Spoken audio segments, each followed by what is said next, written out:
O sol da tarde pintava os campos de Greenwood, com tons âmbar naquele 23 de setembro de 1880. Um dia como qualquer outro na pacata comunidade rural do Tennessee. David Lyne, fazendeiro de 42 anos, conhecido por seus hábitos metódicos e pontualidade quase obsessiva, caminhava com passos firmes em direção ao celeiro distante, cerca de 100 metros da casa principal. Sua esposa Sarah observava da varanda enquanto mexia no caldeirão de ferro, que fervia sobre o fogo, preparando o jantar para a família e para o ilustre visitante, o juiz August Peck, que havia chegado naquela manhã para resolver questões de propriedade. Os filhos do casal, George de 8 anos e Elizabeth de 6, brincavam próximo ao poço, sua alegria infantil ecoando pelo vale tranquilo. Tudo naquela cena respirava normalidade, a rotina bucólica de uma família rural americana no final do século XIX. Nada, absolutamente nada, poderia preparar as 4 testemunhas para o evento que estava prestes a desafiar todas as leis conhecidas da física e da razão humana. Entre o 12º e 13º passo de sua caminhada rotineira, no exato momento em que seu pé esquerdo deveria ter tocado o solo úmido do campo, David Lyne deixou de existir. Não houve transição, não houve processo. Foi uma mudança de estado tão abrupta quanto o estalar de dedos. Um instante ele estava lá, sólido, real, projetando sua sombra alongada sobre a grama outonal. No instante seguinte, apenas o vazio. Sarah Lyne deixou cair a colher de madeira que segurava, seu grito rompendo o silêncio pastoral. As crianças correram em pânico para o local onde o pai estivera, seguidos pelo juiz Peck e pelo vizinho Joseph Instead, que conversavam próximo ao estábulo. O que encontraram foi ao mesmo tempo simples e profundamente perturbador. Nada. A grama estava intacta, sem marcas de pisoteamento ou qualquer distúrbio no solo. As pegadas de Lyne terminavam abruptamente no meio do campo, como se ele tivesse sido apagado da existência por uma mão invisível. O juiz Peck, homem formado em direito pela Universidade de Nashville e conhecido por seu ceticismo metódico, foi o primeiro a agir racionalmente. Examinou minuciosamente o local, procurando por buracos ocultos, armadilhas ou qualquer explicação lógica. Revolveu a terra com as próprias mãos, verificou se havia galhos quebrados nas árvores próximas que pudessem sugerir um sequestro por cordas. Nada. Joseph Winstead correu para a cidade mais próxima em busca do xerife, enquanto Sarah permaneceu no local, paralisada pelo choque, repetindo como um mantra as últimas palavras que ouvira do marido. Vou só buscar o martelo no celeiro, já volto. Quando o xerife John Houghton chegou 2 horas depois com um grupo de voluntários, o sol já começava a se pôr, lançando sombras longas sobre o cenário surreal. Houghton, veterano da guerra civil e homem prático, organizou buscas sistemáticas que se estenderam por 3 dias. Cavaram o solo em um raio de 50 metros do local do desaparecimento, dragaram o pequeno riacho próximo, reviraram cada centímetro do celeiro e da casa. Nenhum vestígio, nenhum pedaço de tecido, nenhuma gota de sangue, nenhum sinal de luta ou sequestro. O desaparecimento de David Lyne tornou-se oficialmente o primeiro caso na história do condado de Sumner a ser arquivado como inexplicável. Mas foi nas semanas seguintes que o verdadeiro mistério começou a se revelar. Sarah Lyne passou a visitar diariamente o local exato do desaparecimento, levando consigo as crianças que insistiam em perguntar quando o pai voltaria. Na tarde de 17 de outubro de 1880, quase um mês após o evento, ocorreu o primeiro fenômeno inexplicável. Enquanto a família se ajoelhava no campo, Elizabeth gritou subitamente: "É o papai, está chamando por nós." Sarah e George ouviram claramente vindo de algum lugar abaixo deles, como se David estivesse preso em uma caverna subterrânea. Sua voz ecoava fraca mas distintamente: "Sarah, meninos, estou aqui, me ajudem." O juiz Peck, que visitava a família regularmente para oferecer apoio, testemunhou pessoalmente o fenômeno em 3 ocasiões distintas, documentando em seu diário: "A voz é inconfundivelmente de David Lyne, mas parece vir de uma grande distância, como se ele estivesse falando do fundo de um poço extremamente profundo. O mais perturbador é que quando cavamos no local, encontramos apenas solo compactado, sem nenhum sinal de cavidades ou túneis." Os eventos sobrenaturais continuaram ocorrendo, com frequência decrescente ao longo dos anos seguintes. Em 1881, um grupo de caçadores que passava pela propriedade à noite, jurou ter visto uma figura humana translúcida, pairando sobre o campo, gesticulando freneticamente como se tentasse comunicar algo. Em 1883, durante uma tempestade particularmente forte, vários relâmpagos atingiram consecutivamente o mesmo ponto no campo de Lyne, algo que os meteorologistas locais classificaram como estatisticamente impossível. Em 1885, a voz de David cessou abruptamente, e Sarah Lyne relatou ter tido um sonho vívido no qual o marido aparecia vestindo roupas estranhas, em uma cidade cheia de carruagens sem cavalos e edifícios de vidro, insistindo que estava tentando voltar para casa. O juiz Peck, obcecado pelo caso, passou a década seguinte coletando relatos de fenômenos similares em todo o estado do Tennessee. Seus arquivos pessoais, descobertos em 1957 na Biblioteca Estadual, contêm mais de 20 casos documentados, entre 1880 e 1899, de desaparecimentos instantâneos, vozes fantasmas e homens suspensos no ar.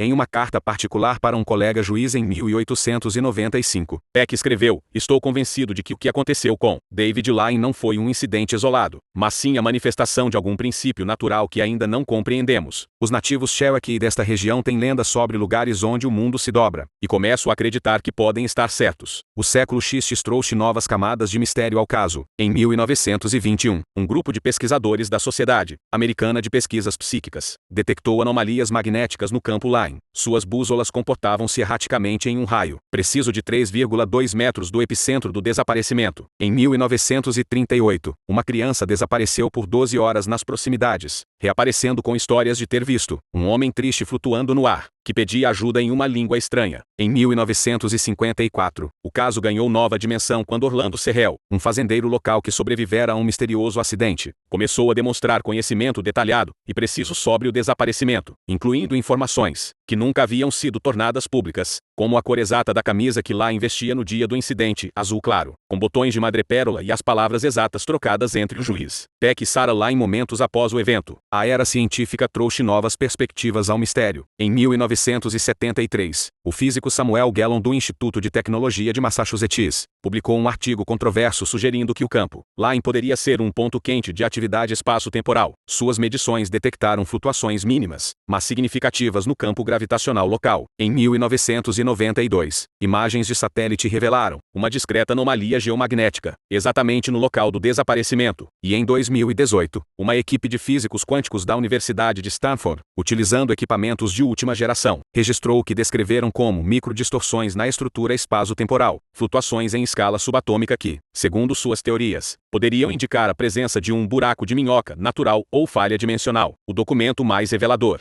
e perturbador só veio à luz em 2002, quando historiadores examinando arquivos judiciais do século XIX encontraram um pacote selado, endereçado ao juiz da década de 1980. Dentro, uma carta escrita pelo próprio Peck em 1899, continha a seguinte passagem: "Ao longo desses anos, coletei evidências de que o que aconteceu com David Lyne foi apenas um de muitos eventos similares. Há lugares neste mundo onde o tecido da realidade é fino, onde o tempo e o espaço se dobram de maneiras que desafiam nossa compreensão. Envio estas notas para o futuro, porque acredito que somente a ciência vindoura poderá decifrar esse enigma. E faço um alerta: esses fenômenos parecem estar se tornando mais frequentes. Se minha teoria estiver correta, estamos lidando com forças fundamentais do universo que mal começamos a vislumbrar." Nos últimos anos, o caso Lyne ganhou nova relevância com a descoberta de arquivos militares desclassificados que revelam que o Exército dos Estados Unidos da América monitorou secretamente a área entre 1947 e 1969, período que coincide com o auge dos estudos sobre propulsão antigravitacional e viagem no tempo. Um memorando vazado em 2011 menciona testes com dispositivos de detecção temporal realizados no condado de Sumner, embora os detalhes permaneçam censurados. Hoje, mais de 140 anos após o desaparecimento, o campo Lyne permanece cercado mas intocado, propriedade dos descendentes da família que se recusam a vendê-lo. Apesar de inúmeras ofertas de universidades e institutos de pesquisa, equipes científicas continuam visitando periodicamente, cada geração trazendo instrumentos mais sofisticados, na esperança de captar algum sinal, alguma pista que possa explicar o inexplicável. E enquanto físicos teóricos debatem modelos de universos paralelos e teorias das cordas, uma pergunta fundamental permanece sem resposta: onde está David Lyne neste exato momento? Se ele realmente tropeçou em uma falha no tecido da realidade, será que ainda está lá, em algum lugar entre os segundos, preso em um instante que nunca termina? Ou, como sugerem algumas teorias mais perturbadoras, será que ele conseguiu voltar, mas para um tempo que não era o seu, para uma realidade onde sua família havia envelhecido, décadas ou mesmo desaparecido? Comenta aí, você acredita que um homem pode sumir no tempo? Deixa o like se essa história te deixou sem ar. E fica até o final, porque a verdade, se é que algum dia a descobriremos, pode ser muito mais assustadora que a ficção. Porque, no final das contas, o tempo não esquece, ele apenas espera, e em algum lugar entre os campos dourados do Tennessee e os limites do que chamamos de realidade, o eco de um nome ainda sussurra no vento: David Lyne, David Lyne, David Lyne.